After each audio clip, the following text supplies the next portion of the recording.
Hello. Welcome to Lesson 3. In this lesson we will talk about problem-solving techniques. In the previous lessons, we saw what is logical and algorithmic thinking. In this lesson we are approaching the way that a problem can be solved. This lesson duration is about 75 minutes. We organize the trainees to a group of maximum 15 persons. For the lesson we will need a projector, a handout and a personal computer or laptop for the trainees. The objectives of this lesson are: learn useful techniques for problem solving. Explain how to apply a systematic approach to problem solving. Discuss how to create a problem definition. Introduce strategies and considerations for the devising of solutions. Explain decomposition as a problem-solving strategy. Defining the problem. The hardest part of problem solving is characterizing the problem. Problem solving involves transforming an undesirable state of affairs, the start point, into a desirable state of affairs, the goal. The start point and the goal are intimately linked. By examining the start point, we nail down exactly what is undesirable and why.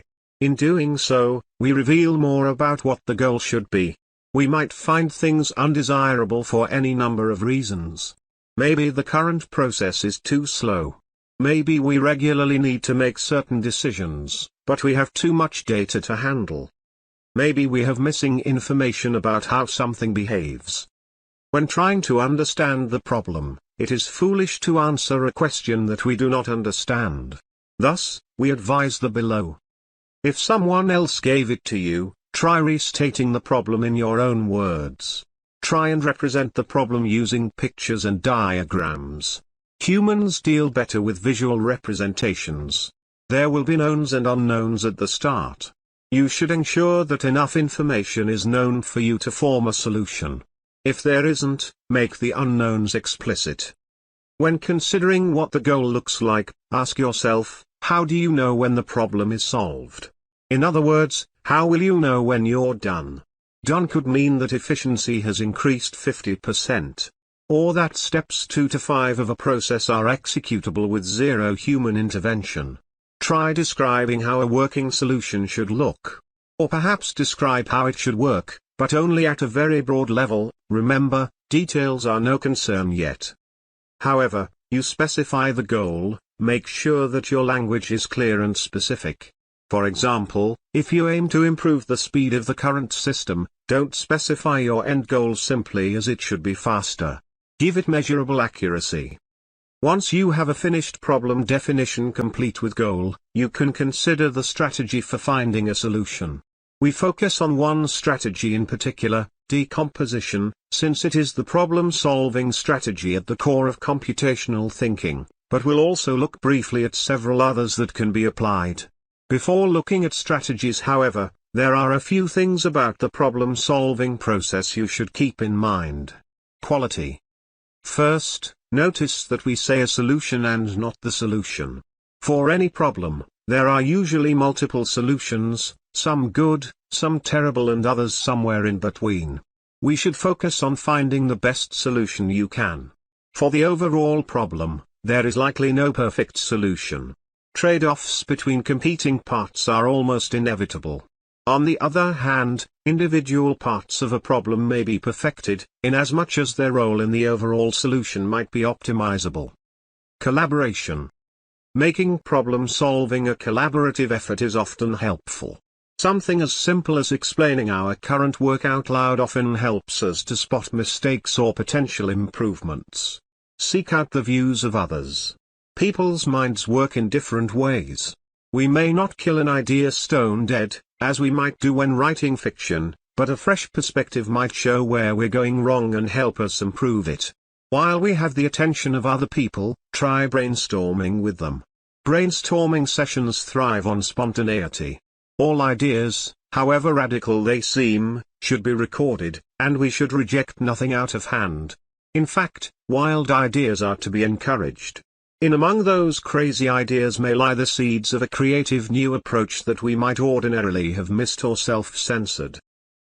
Iteration. We should accept that our first attempt at a solution will rarely be the best one. Instead of trying to solve everything in one fell swoop, take an iterative approach. Go back and repeat some of the previous steps in an attempt to improve our current solution. How many steps we repeat depends on the solution's shortcomings. If our model of the problem is mainly correct but contains an inaccuracy, we may need to go back just a couple of steps to correct the model. If we find that our whole understanding of the problem was wrong, we'll have to go back and reappraise the problem from nearer the beginning. Decomposition. Algorithmic thinking promotes decomposition, which is an approach that seeks to break a complex problem down into simpler parts that are easier to deal with.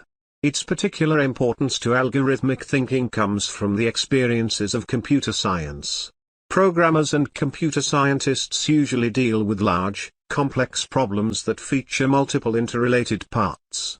While some other heuristics prove useful some of the time, decomposition almost invariably helps in managing a complex problem where a computerized solution is the goal.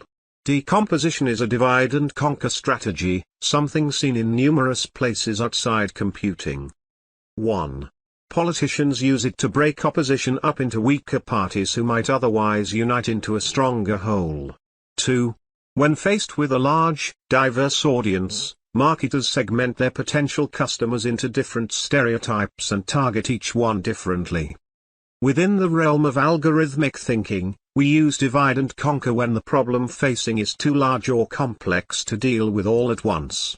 For example, a problem may contain several interrelated parts, or a particular process might be made up of numerous steps that need spelling out. Applying decomposition to a problem requires to pick all these apart.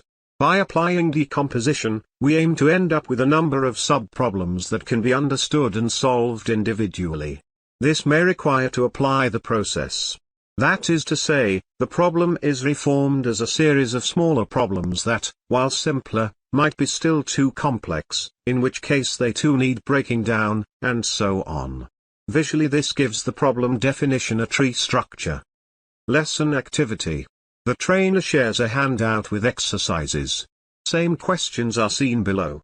Mark the following statements as true or false. Goal defines how the problem should be solved, not what needs to be done. False: it is inadvisable to begin writing a solution before the goal is defined. True: for any non-trivial problem, there is likely only one solution.